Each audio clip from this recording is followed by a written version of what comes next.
नमस्कार दोस्तों, ढोल में पोल चैनल में आप सब मित्रों का हार्दिक स्वागत करता हूं। दोस्तों, धर्म ग्रंथों के पढ़ने से ये विदित होता है कि इनमें देवी देवताओं के बहाने से ब्रह्मा, विष्णु, राम, कृष्ण, शंकर जी, महादेव जी, देवी जी, दुर्गा जी, पार्वती जी, तमाम देवी देवताओं के नाम पर सूर्य, चंद्रमा, अग्नि, इंद्र, वरुण, जो भी जितने भी देवी देवता हैं, सबके नाम पर इन्होंने जो है अपनी महिमा गाई है। यानी नाम उनका रखा है धर्म ग्रंथों में। जैसे महाभारत को ले लो, महाभारत में हम और आप लोग समझते हैं कि कौरव पांडवों का युद्ध है और उसके अलावा कुछ है नहीं, लेकिन उसमें केवल जो है 1/4 होगा मुश्किल से। सारे महाभारत में जो है ब्राह्मणों की किसी न किसी बहाने से ब्राह्मणों की महिमा का गान किया है। यही ब्राह्मण धर्म है, इसी को धर्म कहा जाता है दोस्तों। तो ये आप एक नहीं, महाभारत ने रामायण में भी राम के बहाने से, और श्रीमद् भागवत पुराण में कृष्ण के बहाने से, यानी नाम उनका लिया है, महिमा उनकी गाई है, लेकिन उस महिमा के कारण अपनी प्रतिष्ठा के पूजा उनको भगवान हैं, वो देवी देवता हैं, लेकिन अंत में जो दान दक्षिणा देनी है, भोजन कराना है, यज्ञ कराना है, वो हमसे ही कराएं और हमको ही दान देंगे तभी वो सफल होगी। उनके इस तरह से पूजा पाठ करने से कुछ लाभ नहीं होने वाला जब तक कि आप हमें दान नहीं दोगे, हमसे नहीं कराओगे यज्ञ, हमसे कथा नहीं सुनोगे और हमारे पैर नहीं छुओगे, हमको भोजन नहीं कराओगे, जब तक आपको कोई लाभ नहीं मिलने वाला। तो यानी नाम जो है इनका रखा है देवी देवताओं का, और उनके नाम के बहाने से अपनी पूजा प्रतिष्ठा का, अपने मान सम्मान का इन्होंने पूरा ध्यान रखा है दोस्तों। इन धर्म ग्रंथों में पढ़ने से ये मालूम हो जाता। और जाति पाति वर्ण व्यवस्था के नाम पर, जाति पाति के नाम पर, स्वर्ग नरक के नाम पर, पूर्व जन्म और आगे के जन्म के नाम पर, परलोक और इहलोक के नाम पर, बैकुंठ लोक और स्वर्गलोक के नाम पर तमाम जो है इन्होंने कथा कहानी लिख रखी हैं, और इनमें कुछ भी नहीं है धर्म ग्रंथों में।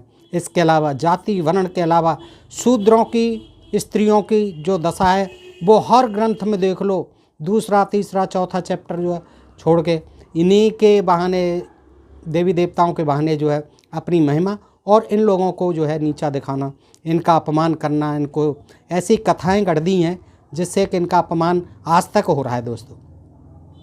और यही कथा कहानी जो आज पंडित पुरोहित कहते हैं, तो अंत में जो है निष्कर्ष ये निकलता है कि उनसे कथा करवाओ, लाखों करोड़ों रुपए दो, पैर छुओ, चाहे वो पढ़े लिखे नहीं हैं, कुछ नहीं जानते हैं, इनको पढ़ना भी नहीं जानते हैं, पढ़े भी नहीं हैं, ऊपर ऊपर की कथाएं जो है बड़ी मीठी मीठी बातें सुनाते रहते हैं। आपने देखा होगा दोस्तों कथा कहानियों में, यूट्यूब पर देख लीजिए। तो दोस्तों, जब हम पढ़ते हैं तो इनसे कहते हैं कि बड़ा ज्ञान विज्ञान भरा हुआ है। देखिए, तो ये ज्ञान विज्ञान है दोस्तों। आज मैं आपको इसीलिए ऐसे इन ग्रंथों के माध्यम से, क्योंकि मैं वर्षों से पढ़ रहा हूँ, तो दोस्तों मैं यही देखता हूँ कि इसमें जो है देवी देवताओं को तो केवल बहाना बनाया है, आधार बनाया है। बस उनके बहाने से इन्हीं की पूजा प्रतिष्ठा होनी है, इन्हीं को दान दक्षिणा देनी है, इन्हीं से यज्ञ हवन कराना है। आज जो सारे संस्कार कराने हैं ब्राह्मणों से, और जिनके संस्कार नहीं होते वो शूद्र कहलाते थे। क्षत्रिय जो है, जो ब्रात्य क्षत्रिय हो जाते थे, जो बात नहीं मानते थे, उनको शूद्र वर्ण में ढकेल दिया जाता था। फिर उनको तरह तरह से अपमानित किया गया, तो तरह से उन पर प्रतिबंध लगा दिए गए, पढ़ने का, लिखने का, संपत्ति का कोई अधिकार नहीं, केवल शूद्र जो है सेवा करेगा। तो दोस्तों, ये जो है मैं नहीं कहता, ये जो है पढ़िए और पढ़ करके मालूम करिए। देखिए, आज मेरे हाथ में ये श्रीमद् देवी भागवत पुराण है संक्षिप्त, ये गीता प्रेस गोरखपुर का है। तो दोस्तों इसे पढ़ लीजिए आप। श्रीमद् देवी, अब देवी हैं, देवी का इसमें वर्णन है। देवियों को जो है ब्रह्मा विष्णु महेश सबसे ऊपर माना है, सबका पिता माना है, जनक माना है, माता माना है। तो इसमें भी देखिए कि देवी देवताओं की बातें कम होंगी, ब्राह्मणों की बातें ज़्यादा होंगी। ऐसा ही एक प्रकरण मैं सुनाता हूँ। इसमें किरात व्याध, उसको बताया सुअर मारने वाली अधम जाति, और उसका जो है एक मूर्ख ब्राह्मण से किस प्रकार पाला पड़ता है, और मूर्ख ब्राह्मण के मुँह से फिर ए निकलता है। सुअर को, घायल सुअर को देख करके, वो कुछ नहीं जानता था, उसको घर से निकाल दिया था या स्वयं भाग गया था। वेदपाठी ब्राह्मण का पुत्र होने के कारण साफ बस वो मूर्ख हुआ था। तो दोस्तों, जब जंगल में देखता है किरात व्याध जो है घायल करके आया हुआ है शेर, वो सुअर जो है, तो उसको देख करके उस मूर्ख ब्राह्मण के मुंह से ए निकलता है। अब वही मंत्र हो गया, क्या कह दिया, यह देवी का सारस्वत बीज मंत्र है ए, और ए कहने से ही उसका जो उद्धार हो गया। इसलिए आप लोग सब देवी की पूजा करो, इस मंत्र का उच्चारण करो। रक्त बीज मंत्र है ये, सारस्वत मंत्र है। तो इसको जो है आप करो, पढ़ो, तो आपका भी उद्धार हो जाएगा जैसे उस मूर्ख का ब्राह्मण का हो गया। तो इसमें देखिए किरात, व्याध और उसको शूद्र और शूद्रों की भी बातें दी हुई हैं। तो दोस्तों ये बड़ा रोचक विषय है। आइए देखते हैं, सुनते हैं कि किस तरह से ये इन धर्म ग्रंथों में जाति वर्ण का और किसी न किसी आधार पर फिर अपना ब्राह्मणों का महिमा मंडन है। आइए देखते हैं कि कौशल देश में, अब भारत देश में नहीं, ये किसी कौशल देश, इसी में कौशल देश, छोटे छोटे जो प्रांत होते थे, छोटे छोटे जो सूबे होते थे, उनको ही देश कहते थे उस समय, क्योंकि बटा हुआ था। भारत देश एक नहीं था, छोटे छोटे प्रांतों में, रियासतों में बटा हुआ था। तो उस समय की बात है, कभी होगी कौशल देश में। अब वो ये शहर का, नगर का कोई अता पता नहीं है। कौशल देश में देवदत्त नाम से विख्यात थे, ब्राह्मण तो सारे विख्यात ही होते हैं, विख्यात कोई एक ब्राह्मण रहता था। नाम नहीं, पता नहीं, शक सम्मत नहीं, कुछ नहीं। कौशल देश, और गांव नहीं, शहर नहीं, नगर नहीं, कौशल देश में देवदत्त नाम से विख्यात कोई एक ब्राह्मण रहता था। उसे संतान नहीं थी, और ये संतान का पचड़ा सब ग्रंथों में। संतान तो किसी की होती नहीं है जब तक हवन यज्ञ नहीं कराओ। कोई जो है कैसे ही आएगा, कोई कैसे ही आएगा, कहीं से पैदा हो जाएगा, कोई अग्निकुंड से ही पैदा हो जाएगा, कोई खीर या आम खा करके पैदा हो जाएगा। इस तरह से ही ये सारी चीज़ें। तो ये भी एक है। और फिर इसी बहाने से संतान होने के कारण से वो तपस्या करता है, ब्रह्मा जी आते हैं, वरदान देते हैं, फलाने देवता। तो दोस्तों देखिए, उसके भी संतान नहीं होती है। कोई ब्राह्मण रहता था, अब नाम तो इसमें दिया नहीं, उसे संतान नहीं थी। तो पुत्र प्राप्ति के लिए उसने सविधि पुत्रेष्ठ यज्ञ प्रारंभ किया। पुत्र प्राप्ति के लिए उसने सविधि पुत्रेष्ठ यज्ञ किया, जैसे दशरथ ने किया था। तमसा नदी के तट पर जाकर उत्तम यज्ञ मंडप बनवाया। यज्ञ कराने में निपुण, वेद के पूर्ण ज्ञाता ब्राह्मण बुलाए गए। अब ब्राह्मण तो बुलाने ही थे, ब्राह्मणों के तो कोई शूद्र तो करेगा नहीं, क्षत्रिय और वैसे तो करेंगे नहीं। ब्राह्मण बुलाए गए सब, विधि पूर्वक वेदी बनाई गई, अग्नि की स्थापना की। यों द्विजवर देवदत्त विधिपूर्वक पुत्रेष्ठ याग में संलग्न हुआ। अच्छा, देवदत्त नाम था, देवदत्त नाम के ब्राह्मण थे ये यों द्विजवर देवदत्त विधिपूर्वक पुत्रेष्ठ याग में संलग्न हुआ। देवदत्त ने उस यज्ञ में मुनिवर सुहेत्र को ब्रह्मा बनाया, याज्ञवल्क्य को अध्वर्यु और बृहस्पति को होता, पैल को प्रस्तोता, गोविल को उद्गाता और अन्य उपस्थित मुनियों को सदस्य बनाकर उन्हें विधिवत धन दक्षिणा में दिया। दक्षिणा में तो देना ही था ब्राह्मणों को। सामवेद का गान करने वाले मुनिवर गोविल उद्गाता होकर सातों स्वरों के साथ रथंतर मंत्र का उच्चारण कर रहे थे। ये गोविल जो ब्राह्मण थे वो सामदेव का गान कर रहे थे। स्वर से मंत्र गान हो रहा था, स्वर से मंत्र गान कर रहे थे। बार बार सांस लेने से मंत्रोच्चारण करते समय उसका स्वरभंग हो जाता था। देखिए, अब मंत्र पढ़ेगा, जोर जोर से गा के पढ़ते थे वेद मंत्र। तो ये गोविल ऋषि जो है पढ़ रहे थे, तो बीच बीच में सांस भी ले रहे थे। तो उनका क्या हो रहा था, स्वर भंग हो रहा था। जैसे मेरा भी कभी कभी स्वर भंग हो जाता है ये पढ़ते पढ़ते, तो उनका भी स्वर भंग हो रहा था।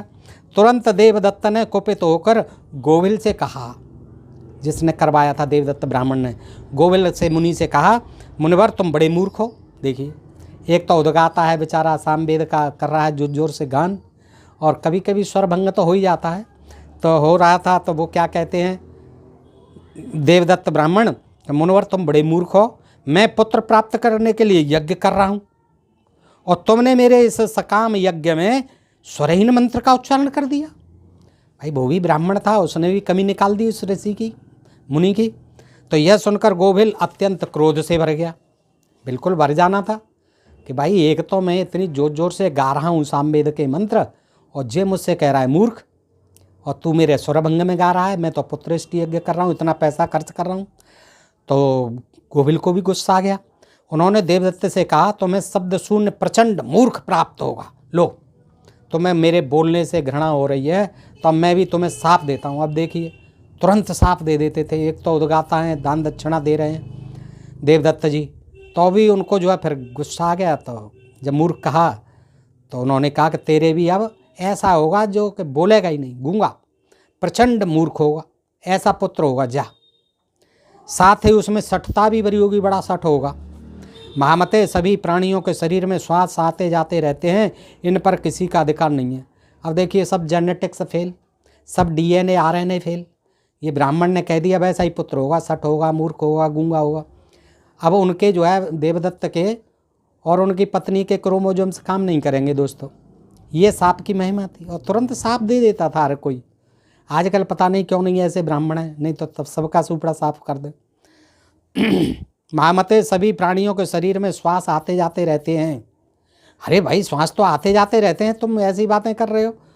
है श्वास तो आते जाते रहते हैं, इन पर किसी का अधिकार नहीं है। ये तो सांस तो चलेंगी।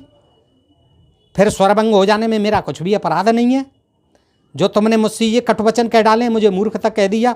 महात्मा गोविल की उपयुक्त बात सुनने के पश्चात उनके साप से भयभीत होकर अत्यंत खेद प्रकट करते हुए देवदत्त ने मुनि से कहा। अब तो उसे साप दे दिया तो देवदत्त डर गया और कहता है, विप्रवर आप मुझ निर्दोष पर निष्कारण क्यों कुपित हो रहे हैं? मुनि तो कभी भी क्रोध के बस में नहीं होते और सदा सुख प्रदान किया करते हैं।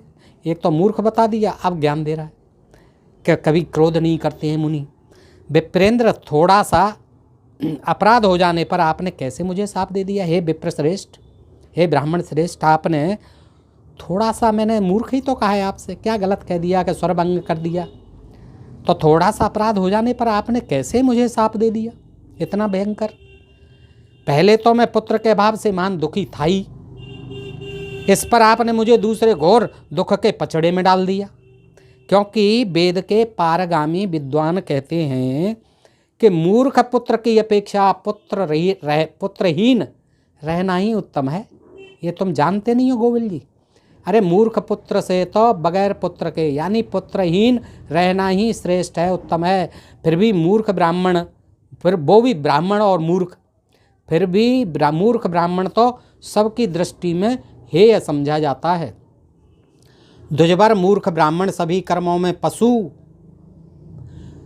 मूर्ख ब्राह्मण सभी कर्मों में पशु। एक ब्राह्मण दूसरे ब्राह्मण को ज्ञान दे रहा है, देखिए साप से डरकर, कि दुजबर मूर्ख ब्राह्मण सभी कर्मों में पशु अथवा शूद्र की भांति अनाधिकारी माना जाता है।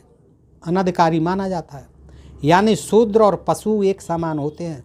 जैसे पशुओं को कोई अधिकार नहीं है यज्ञों में और धर्म के कामों में, वैसे ही शूद्र का भी अधिकार नहीं है। तो शूद्र और पशु, यह देखिए कहने का तात्पर्य यही है कि पशु और शूद्र दोनों ही एक समान होते हैं। यही ज्ञान दिया है सब जगह। तो वो कहता है मूर्ख ब्राह्मण सभी कर्मों में पशु अथवा शूद्र की भांति अनधिकारी माना जाता है। मूर्ख ब्राह्मण और शूद्र में और पशु में कोई अंतर नहीं रह जाता है। अब ऐसे मूर्ख पुत्र से मेरा कौन सा कार्य सिद्ध होगा ये बता दो। आपने तो कह दिया मैं तो पुत्रेष्टि यज्ञ करा रहा हूँ, इतना खर्च कर रहा हूँ, और आपने कह दिया तेरे मूर्ख पुत्र होगा, इससे मेरा क्या अभीष्ट सिद्ध होगा बताइए आप। जैसा शूद्र वैसा ही मूर्ख ब्राह्मण, इसमें कुछ भी संदेह नहीं है, कोई डाउट नहीं है भाई। जैसा शूद्र होता है वैसा ही मूर्ख ब्राह्मण होता है, यानी शूद्र मूर्ख होते हैं और मूर्ख ब्राह्मण भी शूद्र होता है, शूद्र के समान। देखिए शूद्रों की कितनी, शूद्रों से पता नहीं क्यों इतनी द्वेष था, और यही चाहते हैं कि ये शूद्र जो मूर्ख ही बने रहें, अनपढ़ ही बने रहें, गंवार बने रहें और सब सुख संपत्ति से, घर मकान से वंचित बने रहें, और ये बहुत जल्दी हिंदू राष्ट्र बन जाए। यही धर्म ग्रंथ जो है फिर से आ जाए हमारे लिए पढ़ने के लिए। दोस्तों कहानी यही है बस, और कुछ नहीं है, इतना ही सा। इसी के लिए ये दिन रात एक किए दे रहे हैं। आज भी कथा कहानियों में यही शूद्र ब्राह्मण, शूद्र ब्राह्मण। अब देखिए ये कथा किसकी है और कहाँ ब्राह्मण और शूद्रों की बात आ जाती है, आप स्वयं देखें। और हर जगह ये एक ही नहीं है, सारी कहानी ऐसी है, मैं आपको सुनाता रहूँगा। मूर्ख ब्राह्मण की न कहीं पूजा होती है। देखिए ब्राह्मणों की पूजा होती थी सर्वत्र, लेकिन मूर्ख ब्राह्मण की तो कोई नहीं करता है, और न उसे दान मिलता है। देखिए कितनी चिंता हो रही है उस अपने पुत्र की। संपूर्ण कार्यों में वह निंद्य माना जाता है। देश में रहने वाले वेद शून्य मूर्ख ब्राह्मण को कर देना पड़ता है। ये भी देखो, जो वेद नहीं पढ़ते थे, जो पढ़ते लिखते नहीं थे, उनको टैक्स देना पड़ता था राजा का। मूर्ख माना जाता था, उसकी निंदा होती थी, अपयश का भागी होता था, कोई उसे पूछता नहीं था, कोई इज्जत नहीं मिलती थी, कोई सम्मान नहीं मिलता था। इसीलिए ब्राह्मणों के लिए पढ़ना लिखना जो है कंपलसरी कर दिया गया था केवल अपने लिए।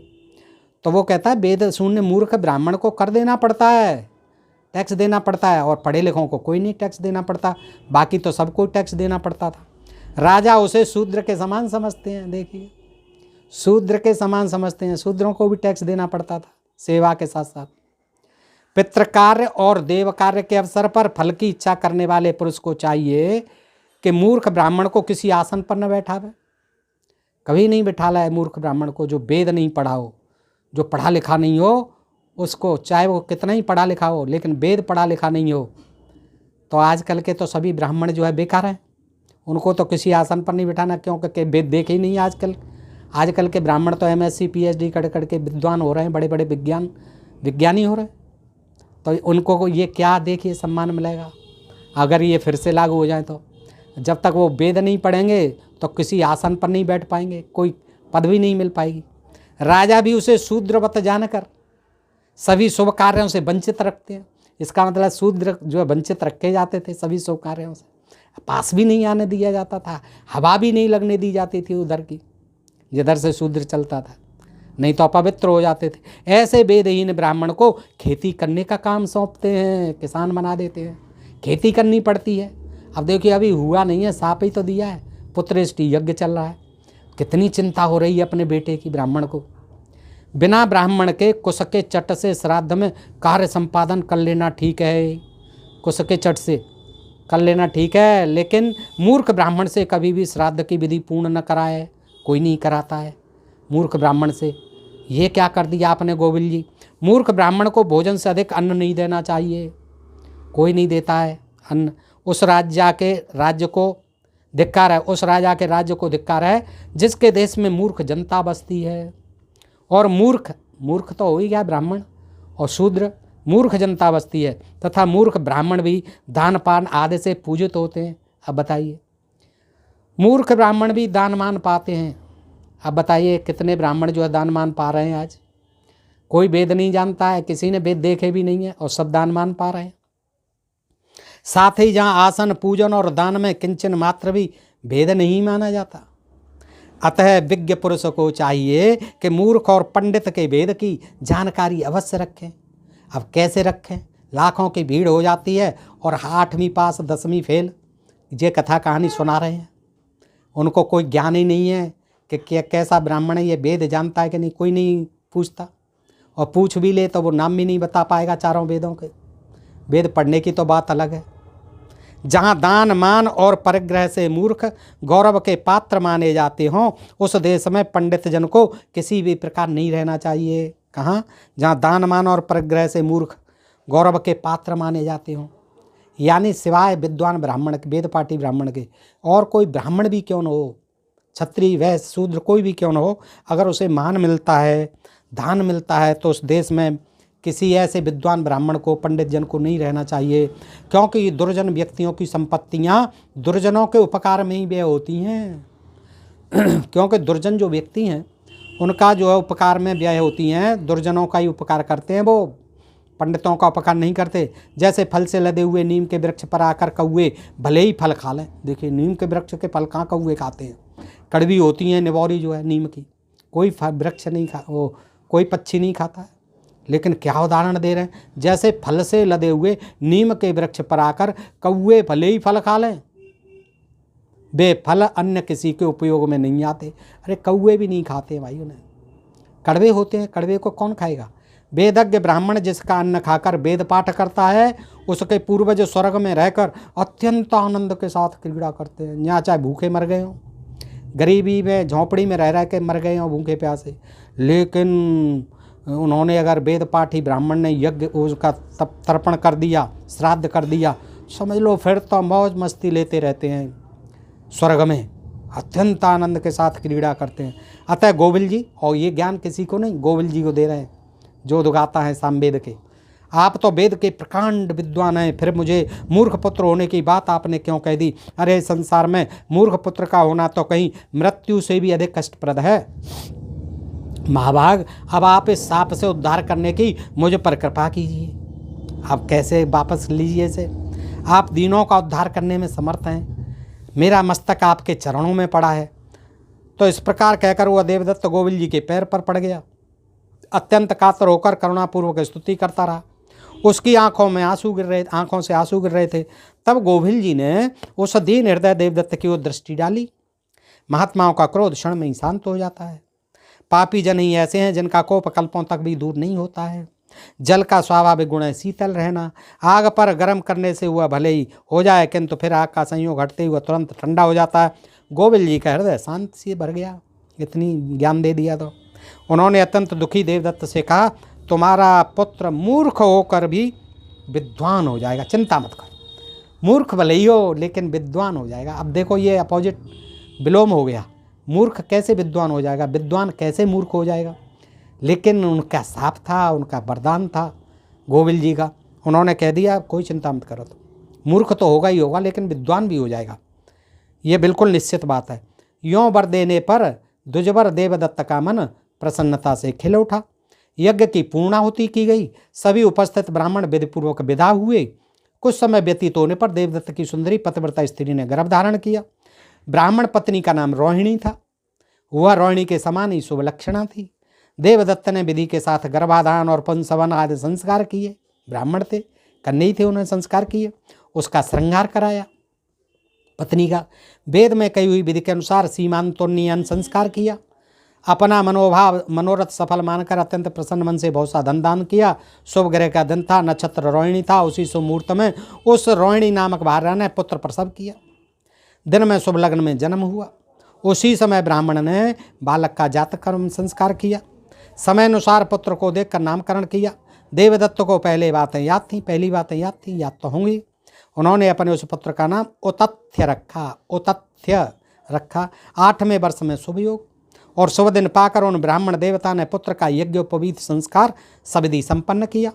वेदाध्ययन की विधि उपस्थित होने पर गुरुदेव उत्तथ्य को पढ़ाने लगे, किंतु उत्तथ्य ने एक शब्द भी उच्चारण नहीं किया। गूंगा था वो, तो वह मूर्ख की भांति चुपचाप बैठा रहा। फिर पिता ने उसे बहुतेरे ढंग से पढ़ाया, किंतु उस मूर्ख की बुद्धि ठीक रास्ते पर नहीं आई। कैसे आएगी, साफ लगा हुआ था। वह मूर्ख के समान पड़ा रहा। फिर तो पिता देवदत्त चिंता के समुद्र में डूबने लगे। 12 वर्षों तक उत्तथ्य पढ़ने का अभ्यास करता रहा, फिर भी संध्या बंदन आदि करने की विधि उसे मालूम नहीं हो सकी। और जगत में जितने ब्राह्मण तपस्वी तथा इतर जन थे, उन सब में इस बात का प्रचार हो गया कि उत्तथ्य मूर्ख है।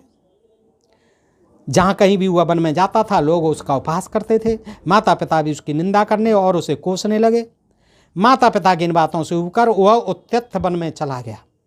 गंगा के तट पर एक पवित्र स्थान था, वहीं सुंदर कुटी बनाकर वह जंगल के फल मूल खाकर ही जीवन व्यतीत करने लगा। वहाँ मन और इंद्रियों पर संयम रखते हुए वह रहने लगा। उत्तम नियम यह बना लिया कि अब कभी भी झूठ नहीं बोलूँगा। अरे भाई तू झूठ कहाँ, कुछ नहीं बोलता है, झूठ नहीं बोलूँगा। यों उस सुरम्य आश्रम पर ब्रह्मचर्य पूर्वक उसका समय व्यतीत होने लगा। अब मजबूर होकर के जंगल में रहने लगा, कुटी बना करके बेचारा अकेला। सब जो उसे परेशान करते थे, मूर्ख ब्राह्मण कह के। एक समय की बात है, एक महान मूर्ख जंगली आदमी, जंगली महान मूर्ख ही होते हैं आदिवासी जनजाति जो है। देखिए इनकी भाषा है। अभी उनके क्या पता था वो मूर्ख है कि क्या है, पढ़ा लिखा है, लेकिन पढ़े लिखे तो होते ही नहीं थे, वो तो वाकई मूर्ख माना जाता था। जनजातियों को, आदिवासियों को तो वो जंगल में शेर शिकार करते थे। तो एक महान मूर्ख जंगली आदमी शिकार खेलते हुए वहाँ आ पहुँचा कुटिया के पास। उसके हाथ में धनुष बाण थे। अब धनुष बाण तो होंगे ही जब शिकार करने निकला है, और शिकार ही आजीविका थी उनकी। उस घोर वन में शिकार करते समय यमराज के समान वह भयंकर जान, देखिए आदिवासी जनजाति लोग जो है, शूद्र लोग सब भयंकर जान पड़ते थे यमराज के समान। उसकी शकल सूरत बड़ी डरावनी थी। सबकी शकल राक्षसों की, इनकी अनार्यों की, सबकी जनजाति आदिवासियों की, शूद्रों की, सबकी डरावनी शकल होती थी। काले कलूटे, पिचकी नाक के, ऐसे ही बनाया गया है, आर्यों ने बताया है इसमें ग्रंथों में। तो देखिए उसकी शकल सूरत यमराज सी थी, बड़ी डरावनी थी। हिंसा वृत्ति में वह बड़ा निपुण था। अब भाई निपुण तो होगा ही, हिंसा वृत्ति में सभी राजा महाराजा शिकार करते थे, और जंगल में और क्या खाएगा आदमी। उस धनुषधारी किरात जाति का था। देखिए किरात क्षत्रिय भी थे। किरात जो है राजा थे, आदिवासी जनजाति, तो भील किरात ये सब। तो किरात के बाण से एक सूअर बिंध गया था, घायल हो गया था। अत्यंत भयभीत होकर भागता हुआ सूअर बड़ी शीघ्रता से उतथ्य मुनि के पास आ पहुंचा। जब आश्रम में आया तब वो सूअर का शरीर थर थर काँप रहा था। उसकी देर उधर से लथपथ हो गई थी। दया का वह महान पात्र हो गया। उस दीनहीन पशु पर उतथ्य मुनि की दृष्टि पड़ गई। रुधिर से भीगे शरीर वाला वह सूअर मुनि के सामने ही दौड़ा जा रहा था। तभी तुरंत उसे चोट लगी थी। दया के उद्रेक से उत्थित मुनि कांप उठे। फिर तो उनके मुख से सारस्वत बीज ए का उच्चारण हो गया। ए, गूंगे तो थे ही, वो बोलते नहीं थे। तो उनके मुंह से उस घायल सूअर को देख करके, जो किरात ने घायल कर रखा था, क्या निकल पड़ा? सारस्वत बीज मंत्र ए, ये निकल पड़ा। ए ए ए का उच्चारण करने लगे। तो पहले इस मंत्र को न कभी जाना था किसी ने, न सुना था। जैसे ये ऐसे ही निकल पड़ा, जैसे उस क्रौच पक्षी का वध किया था व्याध ने, तो वाल्मीकि के मुंह से निकल पड़ा था एक श्लोक, तो तभी रामायण लिख दी। वो श्लोक जो है रामायण का आधार बन गया। ऐसे ही इस ब्राह्मण के मूर्ख ब्राह्मण के मुंह से क्या निकला? ए निकल गया। तो ए का उच्चारण हो गया। पहले इस मंत्र को कभी न जाना था, न किसी ने सुना था। ये आज आविष्कार हो गया, इसका खोज हो गई, सारस्वत बीज मंत्र की। ए तो इस किसी अदृष्ट की प्रेरणा से मुख में आ गया। ये किसी देवी देवता की प्रेरणा से आ गया उसके मुख में। वे महात्मा उत्तत तो नितांत अज्ञानी थे, किंतु उन्हें सारस्वत बीज मंत्र का क्या पता। किंतु शोक में पड़ जाने पर उनके मुख से यह उच्चारण हो गया। अब ये कथा का लेखक वहाँ बैठा देख रहा होगा, सुन रहा होगा कि निकल गया इनके मुंह से, सो लिख दिया। इधर वह सूअर आश्रम में जाकर एक सघन झाड़ी में छिप गया। वहाँ किसी के पहुँचने का मार्ग नहीं था। ऐसी झाड़ी में पहुँच गया कि जहाँ कोई पहुँच नहीं सकता था। अब उसे मन में शांति मिली, किंतु बाण से बिना होने के कारण उसका शरीर काँप रहा था। इसके बाद तुरंत वह निषादराज, किरात, निषाद, भील, ये सब एक ही जाती थी। तो निषादराज शिकारी कांतक बाण खींचे हुए धनुष हाथ में लिए उतथ्य मुनि के सामने आ पहुंचा। अब यहाँ निषादराज लिख दिया, वहाँ किरात लिख दिया। वो भी आ गए, निषादराज भी। उसका शरीर बड़ा ही भयंकर था। फिर दोबारा देखिए, बड़ा ही भयंकर था, जैसे कि वो आदमी तो था ही नहीं। शिकार खेलते समय जान पड़ता था मानो स्वयं काल ही है। देखिए, काल मालूम पड़ता था। उस व्याध ने देखा, अब व्याध आ गया, व्याध ने देखा अद्वितीय सत्यवादी नाम से विख्यात उतथ्य मुनि कुश के आसन पर बैठे। सत्यवादी नाम से विख्यात हो गए, वो भी जानता था व्याध कि जे उतथ्य मुनि हैं, जे बड़े विद्वान हैं, सत्यवादी हैं, मतलब मूर्ख हैं। लेकिन उसने सामने खड़े होकर प्रणाम किया और पूछा, द्विजवर ब्राह्मण श्रेष्ठ, सूअर कहाँ गया? मैं जानता हूँ आप प्रसिद्ध सत्यव्रती हैं, अतः अब मैं आपसे पूछ रहा हूँ कि मेरे बाण से विदा हुआ सूअर कहाँ है? पता है, मैं आप सत्यवादी हैं, सत्य सत्य बताएंगे, छुपाएंगे नहीं कुछ। मेरा सारा परिवार भूख से छटपटा रहा है। देखिए, उनके पास, बेचारों के पास कोई साधन ही नहीं था। सारे सब भूख प्यास के लिए केवल पशुओं को मार के ही खाते थे, आदिवासी जनजाति, भील, कोल, किरात, निषाद। तो वो मेरा परिवार जो है भूख से छटपटा रहा है। मैं उस परिवार की क्षुधा शांत करने की इच्छा से ही आया हूँ। द्विजवर ब्रह्मा ने मेरे लिए यही वृत्ति बनाई है। अब बताइए, उसे बेचारे को, व्याध को क्या पता था कि ब्रह्मा ने वृत्ति बनाई, लेकिन इन्होंने लिख दिया शूद्रों के लिए यही वृत्ति ब्रह्मा ने बताई है। ये कैसे जानेंगे शूद्र? इन्हें पढ़ेंगे तभी तो जानेंगे कि ये हमारे जो कर्म ब्राह्मण ने लिख दिए हैं, ब्रह्मा ने, और ये जो पेशा है हमारा शूद्रों का, ये सब ब्रह्मा जी ने लिखा हुआ है। अब ब्राह्मण कहेंगे हमें क्या, हम क्या करें?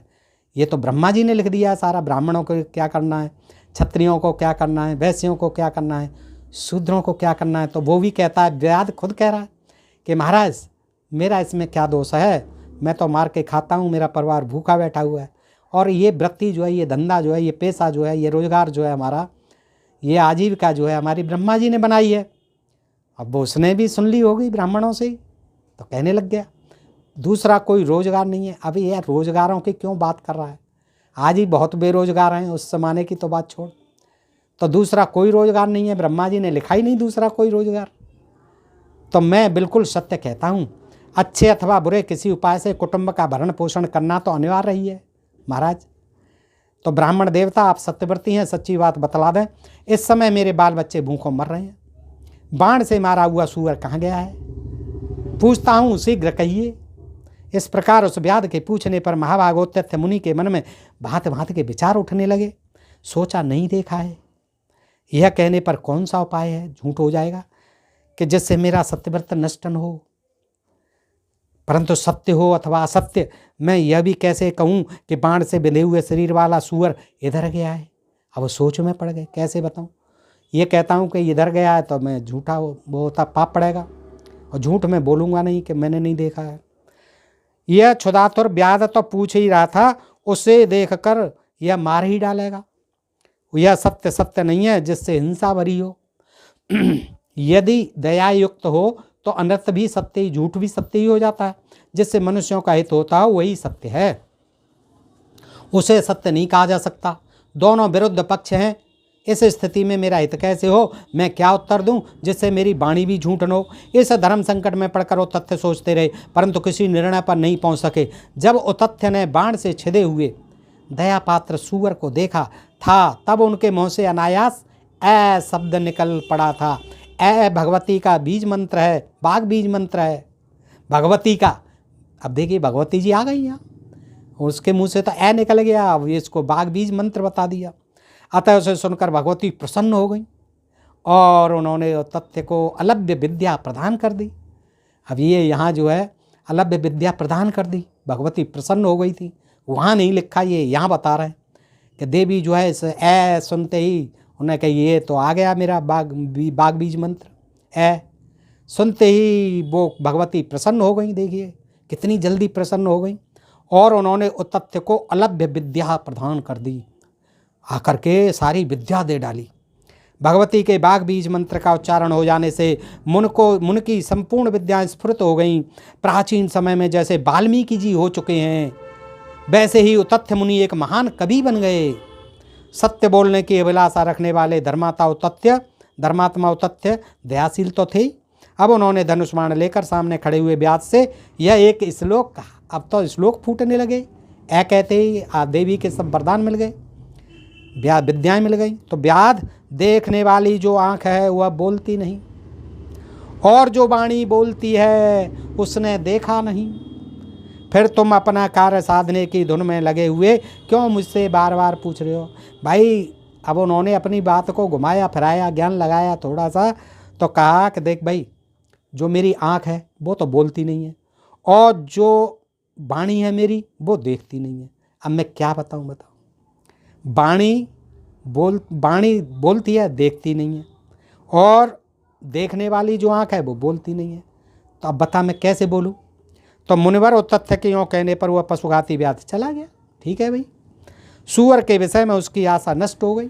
अब इससे ये दिखाया है कि व्याध, किरात, निषाद, भील ये सब सूअर मार के खाते थे, जंगली जानवर थे, मूर्ख थे, डरावनी शकल के थे, काली कलूटे भयंकर होते थे, यमराज के समान डरावने दिखाई देते थे। और ये तो आपने देखा ही है कि सब तरह से ये ब्राह्मण, मूर्ख ब्राह्मण और शूद्र और पशु कोई अंतर नहीं होता है। तो इनमें यही कथा कहानियों में ज्ञान भरा पड़ा है दोस्तों। अच्छा, तो वो किरात चला गया, व्याध चला गया, तो सूअर के विषय में उसकी आशा नष्ट हो गई। जैसे आया था वैसे ही वो अपने स्थान को लौट पड़ा। अब वे ही उतथ्य एक दूसरे वाल्मीकि की भांति प्रकांड विद्वान हो गए। देखो बैठे ठाले, कुछ न पढ़ाई न लिखाई, न कोई जंगल में कहीं यूनिवर्सिटी, न कोई कॉलेज, कहीं एडमिशन नहीं लिया, कोई पढ़ाने वाला नहीं, बस ऐ कहा और देवी आई और दे गई सारी विद्याएं। कितना आसान काम हो गया। सारे वाल्मीकि जैसे हुआ था, क्रौंच के निकला ऋषि बन गए, ऐसे ही रामायण लिख डाली, ऐसे ये भी महा विद्वान बन गए। सारे भूमंडल में सत्यव्रत नाम से उनकी प्रसिद्धि हो गई। सत्यव्रत नाम से पिता का भी नाम सत्यव्रत था और इनका भी नाम सत्यव्रत हो गया। तदनंतर सारस्वत बीज मंत्र ऐ का उन्होंने विधिवत जाप किया। अब वो ऐ ही है जपने लगे, रक्त बीज मंत्र ऐ ऐ ऐ यही मंत्र हो गया। इससे जगत में उनकी विद्वता की प्रभा चारों ओर फैल गई।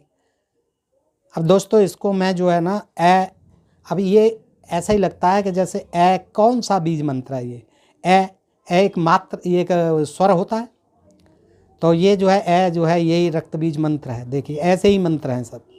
ब्राह्मण लोग सभी पर्वों के अवसर पर उनका यश निरंतर गाते रहे, अब गाया करते हैं, आज भी गाते हैं उस ब्राह्मण का, मूर्ख ब्राह्मण का, और विद्वान बन गया केवल रक्त बीज मंत्र ऐसे।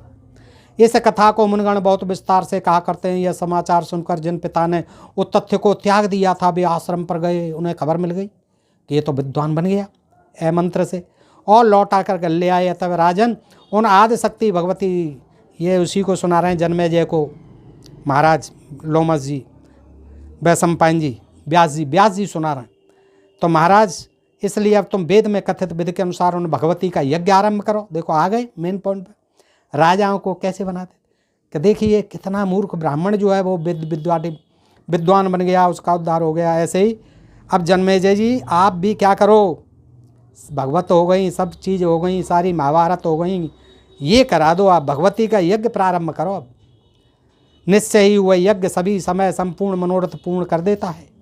देखिए कैसा मूर्ख बनाते थे, राजाओं तक को नहीं छोड़ते थे, राजा को ही बनाते थे, क्योंकि राजाओं से ही धन दान दक्षिणा मिलती थी। यह बात पहले कही जा चुकी है दोस्तों, ये मैं नहीं कहता, ये पढ़ने से यही विदित हो रहा है। आप जरा सा भी दिमाग लगाएं तो सिद्ध हो रही है ये बात।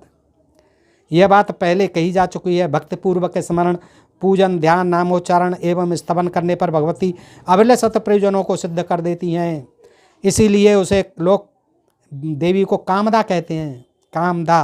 राजन, रोगी, दीन। अब राजन को सुना रहे हैं जन्मेजय जी को व्यास जी कि राजन, रोगी, दीन, क्षुधात और निर्धन, मूर्ख, बैरियों से पीड़ित, गुलामी करने वाले, नीच जाति के लोग, अंगहीन, पागल, भोजन से कभी तृप्त होने वाले, पेटू, सदा भोग में ही रचे पचे, इंद्रियों के गुलाम, अधिक लालची, सामर्थ्यहीन और रोगग्रस्त मनुष्यों को देखकर पंडित सर्वथा अनुमान कर लें कि इन लोगों ने भगवती की उपासना नहीं की है।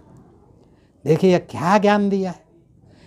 इतने लोग जो बताए, इनको देख के ही सोच लो कि इन्होंने कभी देवी की उपासना नहीं की है, कभी रक्त बीज मंत्र नहीं पढ़ा है। क्या रोगी, दीन, अब रोगी को कहाँ ये मंत्रों की अब वो पढ़ रही है, अपना मर रहा है बेचारा। दीन गरीब आदमी क्या यज्ञ कराएगा? क्षुधात और भूखा क्या यज्ञ कराएगा? देखिए क्या ज्ञान है।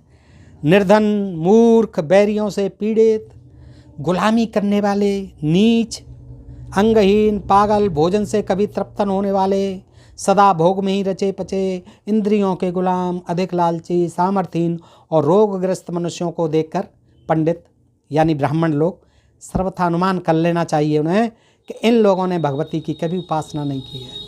सही है, कहाँ से उपासना करेंगे? उन्हें पेट के लाले पड़ रहे हैं, भूखे पेटन होए भजन न होए गोपाला। कैसे बेचारे नीच जाति, कमीन और ये भूखे तमाम जो है उपबंधों से पतित पावन, ये सभी जो कैसे करेंगे ये देवी की जाप? साथ ही जो सख्त संपत्तिशाली हैं, पुत्र पौत्रों से संपन्न हैं, शरीर से हृष्ट पुष्ट हैं, पहलवान हैं, सभी भोगों से युक्त हैं, वेदवादी हैं, राज्य लक्ष्मी से सुशोभित हैं, आपकी तरह राजा हैं, महाराजा हैं, सूरवीर हैं, अपने भाई बंधुओं से भरे पूरे हैं तथा सारे शुभ लक्षणों से युक्त हैं। उन पुरुषों को देखकर पंडित जन अनुमान कर लें कि इन लोगों ने संपूर्ण मनोरथ सफल करने वाली कल्याणमयी भगवती की आराधना की है। हाँ, जितने भी ये पैसे वाले हैं, अमीर हैं, बलवान हैं, पहलवान हैं, संपत्ति से युक्त हैं, बड़े बड़े परिवार वाले हैं, तो ब्राह्मण लोग अनुमान लगा लें कि इन लोगों पर भगवती की कृपा है, इन लोगों ने भगवती का जाप किया है, और उनको ही और सुनाएं जा करके। अब गरीब और भूखों में जाने की क्या ज़रूरत है? वो क्या दान दक्षिणा देंगे? उन्हें अपना ही पेट नहीं भरा पा रहा है।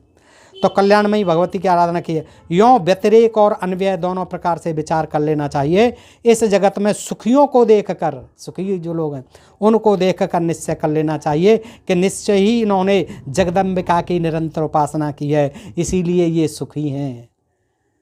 ये देखिए, इसीलिए ये सुखी हैं कि जगदम्बा की निरंतर उपासना की है। और बाकी जिन्होंने नहीं किया, जो भूखे मर रहे हैं, प्यासे मर रहे हैं, शूद्र हैं, अछूत हैं, नीच जाती हैं, पागल हैं, व्यभिचारी हैं, रोगी हैं बेचारे, हर तरह से दीन, तो उन पर ना उन्होंने जगदम्बा की कृपा है, ना उन्होंने कभी उन्हें जपा है। तो इसीलिए पैसे वालों की तरफ जाएं, अमीर लोगों की तरफ जाएं, वही जो है इसके भक्त हैं देवी जी के, और वही जो है तीर्थ यज्ञ करा सकते हैं, दान दे सकते हैं, तमाम धार्मिक संस्कार कर सकते हैं। ये ही ज्ञान है दोस्तों, और ये किसी न किसी बहाने से दिया गया है। अब देवी के बहाने से ये जो है अपनी महिमा का वर्णन कर लिया कि उनके यहाँ जो है अपना इंतजाम देख लिया, और ये व्यास जी सुना रहे हैं, और ये जन्मेजय जी को पकड़ लिया है जगह जगह। जन्मेजय जी पर और कोई काम नहीं था, यही बस सुनते रहते। तो दोस्तों इस तरह से ये देखिए आप, श्रीमद् देवी भागवत है, गीता प्रेस गोरखपुर है, इसमें ये कथा थी उत्तथ्य की, मूर्ख ब्राह्मण की और रक्त बीज मंत्र है की। दोस्तों बताइए आपको यह प्रसंग कैसा लगा? अगर अच्छा लगा हो तो अपने मित्रों में अधिकाधिक शेयर करें दोस्तों, और अपने प्रिय चैनल ढोल में पोल को प्यार देते रहें दोस्तों। जो लोग सुनते हैं उनसे मेरा अनुरोध है कि लाखों की संख्या में सुन जाते हैं लोग, सुनते हैं, देखते हैं लोग दोस्तों, लेकिन केवल 20-22% ही सब्सक्राइब कर रहे हैं। ये दोस्तों जो है मुझे देख करके निराशा होती है। आपसे केवल अनुरोध ही कर सकता हूँ, मैं आपसे और कोई सहयोग की अपेक्षा नहीं करता, केवल एक ही सहयोग चाहता हूँ कि ये जो है हमारे विचार धर्म ग्रंथों का और धर्म का ज्ञान जो है अधिकाधिक लोगों तक पहुँच सके। आप लोग जो है इसमें सहयोग करें और ढोल में पोल चैनल को सब्सक्राइब अवश्य करें, कमेंट करें, लाइक करें। और दोस्तों कुछ लोग जो है कहते हैं कि 1-2 लोग आकर के कमेंट गलत करते हैं, आपको अपशब्द कहते हैं, गाली भी देते हैं, आप उनको कोई जवाब नहीं देते। तो दोस्तों एक बात बता दूं, आप लोग अच्छे कमेंट करते हैं, जो बुद्धिवादी मानवतावादी मित्र हैं सब अच्छे कमेंट करते हैं। मैं उनको जब भी फुर्सत होती है, जब भी वक्त मिलता है, मैं सबका आभार व्यक्त करता हूँ, सबको उचित जवाब देता हूँ। लेकिन दोस्तों मैं आदमियों को जवाब देता हूँ, आदमियों के लिए उत्तरदायी हूँ। किसी कुत्ते के भौंकने के लिए मैं कोई उत्तरदायी नहीं, और कुत्ता भौंकता है तो उस पर आदमी कोई प्रतिक्रिया न करे, यही अच्छा है। तो दोस्तों कुछ कुत्ते आ जाते हैं, भौंकने दो उन्हें, कोई चिंता नहीं है, उनका वो अपना काम है, वो अपना काम करेंगे, उनका जन्मजात स्वभाव है, वो उसे करेंगे और हम और आप अपना काम करते रहेंगे। दोस्तों आज के लिए इतना ही, सुनने के लिए आप सब मित्रों का हृदय से आभार। नमस्कार, जय हिंद, जय भारत दोस्तों।